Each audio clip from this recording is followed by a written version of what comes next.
dunia hari ini, kalau kita ambil dari sudut prinsip sifat 20, iaitu tentang konsep pembelajaran tauhid, apa yang telah berlaku dalam kehidupan kita, yang telah berlaku, yang sedang berlaku, dan yang akan berlaku, semuanya telah ditetapkan oleh Allah. Betul atau tidak? Termasuklah sama ada kita ni akan jadi penghuni syurga ataupun penghuni neraka, Allah tahu siap tak?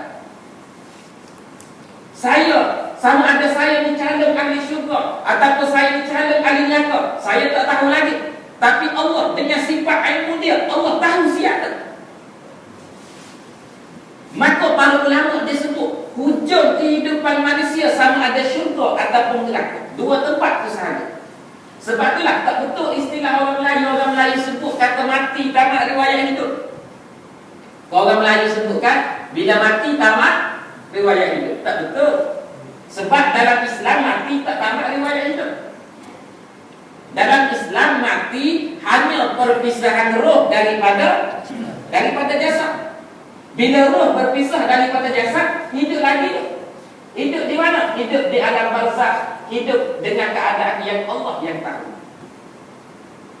Tapi tak mati. Sebab kalau kita nak kata tamat riwayat hidup, sama ada syurga ataupun neraka, tu penghujung kehidupan manusia. Orang Melayu dia bukan kata nak hina orang Melayu pula, apa dia kata resih pula ustaz ni, tidak. Tapi nak kata banyak beberapa benda yang disalah faham. Satu contoh saya sebut, bila kita pergi tengok orang nazak sakaratul maut,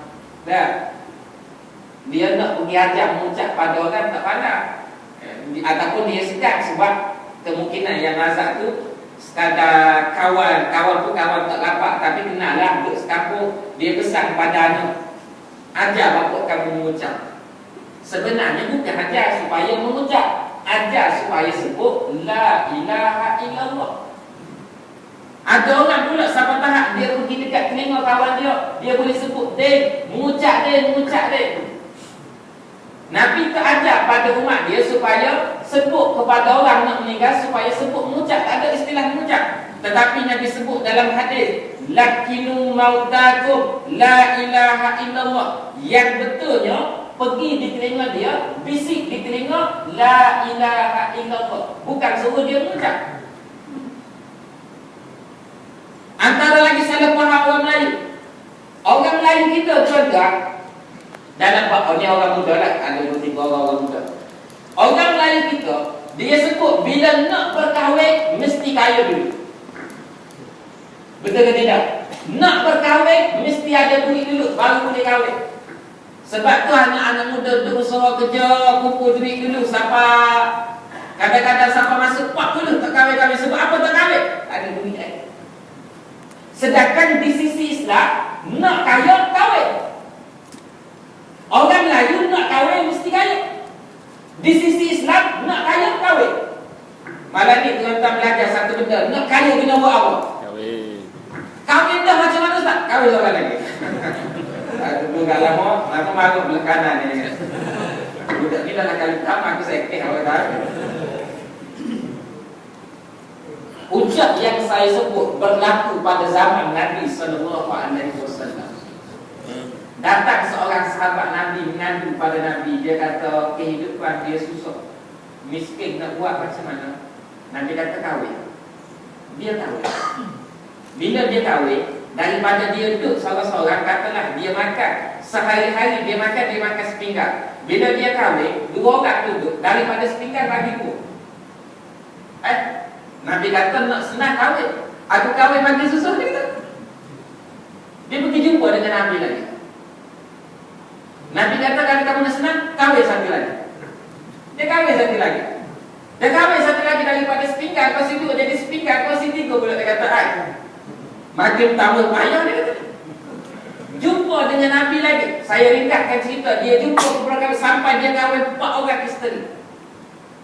Isteri keempat dia kahwin, izin daripada Allah, isteri keempat ni ada kemahiran menjahit. Yang keempat pandai menjahit. Yang ketiga orang lagi maju. Seorang urus rumah tangga, seorang bantu dari sudut macam kita tak buat promosi ke macam mana. Pakat berganding bahu 4 orang. Seorang je yang pandai menjahit, tapi yang 3 pakat bantu membantu antara satu sama lain. Percaya dia dengan kebenaran kata Nabi. Kalau kamu nak kaya, kahwin satu lagi, tambah. Jangan tuan-tuan ambil kena tambah seorang lagi juga lah. Bukan saya nak sebut poin tu. Yang saya nak sebut adalah salah faham orang Melayu dengan dari sudut pemikiran Islam. Islam sebut macam mana, orang Melayu kita faham macam mana. Termasuklah dia sebut mati tamat riwayat hidup. Mati tidak tamat riwayat hidup. Mati hanya berpisah roh daripada jasad. Hujung kehidupan manusia sama ada syurga ataupun neraka. Maka Nabi SAW dia memberikan panduan kepada umat dia, syurga dan neraka, jalan antara yang mudah nak pergi ke dalam syurga adalah dengan kamu menuntut ilmu. Kebenaran hadis yang kita baca tadi, siapa-siapa yang menuntut ilmu kerana Allah, Allah permudah baginya jalan ke dalam syurga. Sebab apa tuan-tuan para ulama sebut? Sebab dia kata perjalanan kita nak pergi ke dalam syurga Allah bukan senang, bukan mudah.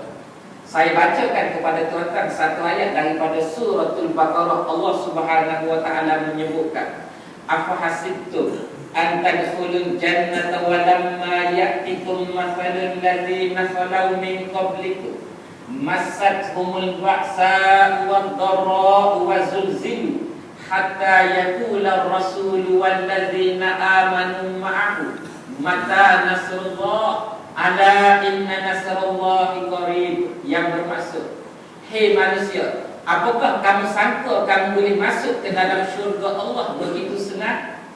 Sedangkan kepada kamu semua ni tidak datang lagi ujian daripada Allah, sebagaimana Allah telah menguji orang-orang terdahulu daripada kamu.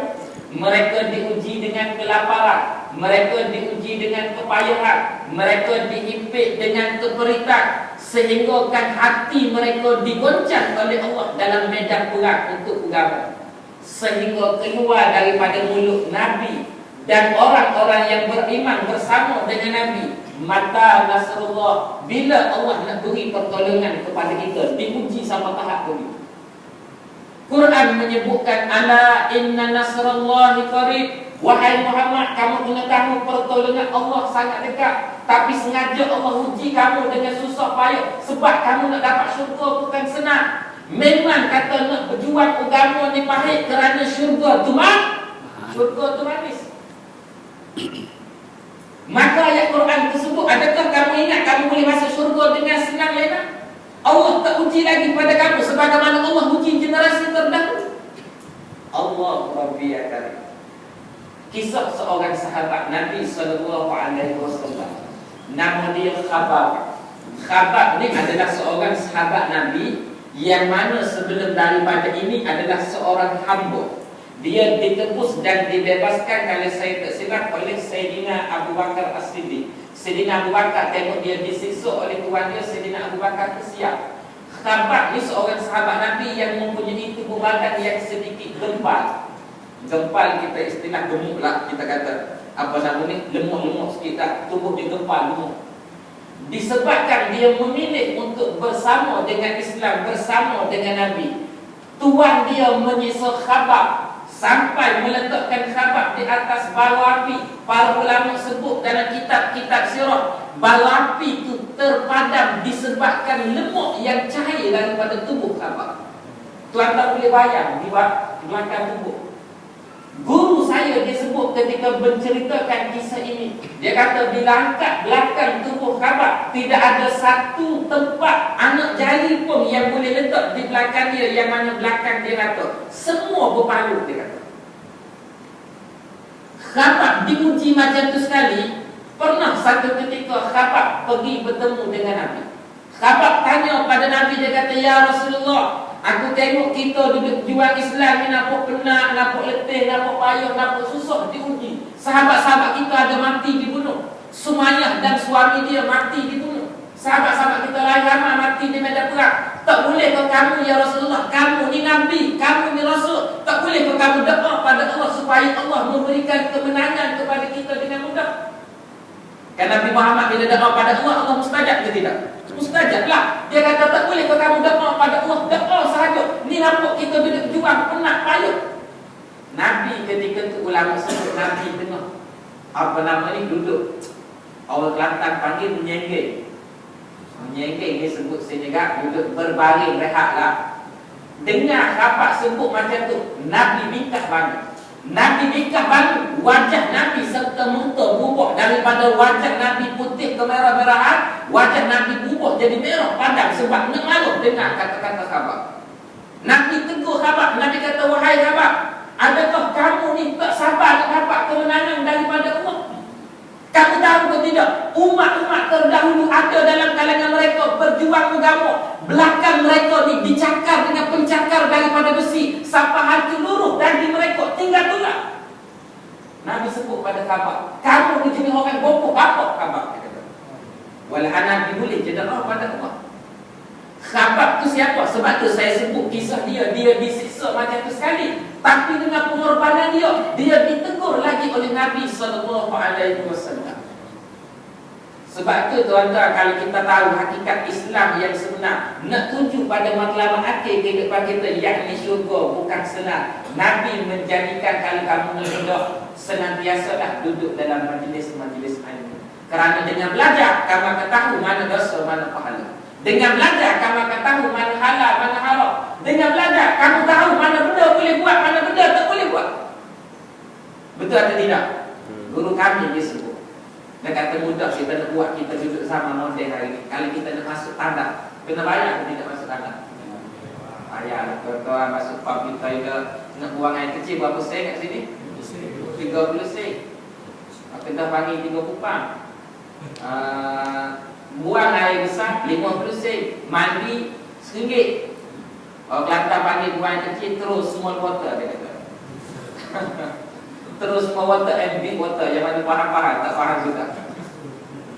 Nak buang air kecil kena bayar, nak buang air besar kena bayar. Masuk dalam tanda begitu hina di sisi Islam pun kena bayar. Guru kami mengibaratkan takkan nak masuk ke dalam syurga Allah yang penuh dengan kehebatan, kemuliaan, tak kena bayar. Kalau nak masuk dalam tanah yang hina gitu pun kena bayar. Takkan nak masuk dalam syurga Allah tak kena bayar langsung? Bukankah dalam surah At-Taubah ayat 111 111 surah At-Taubah, Quran menyebutkan innallaha ashtara minal mu'minina anfusahum wa amwalahum bi anna lahumul jannah.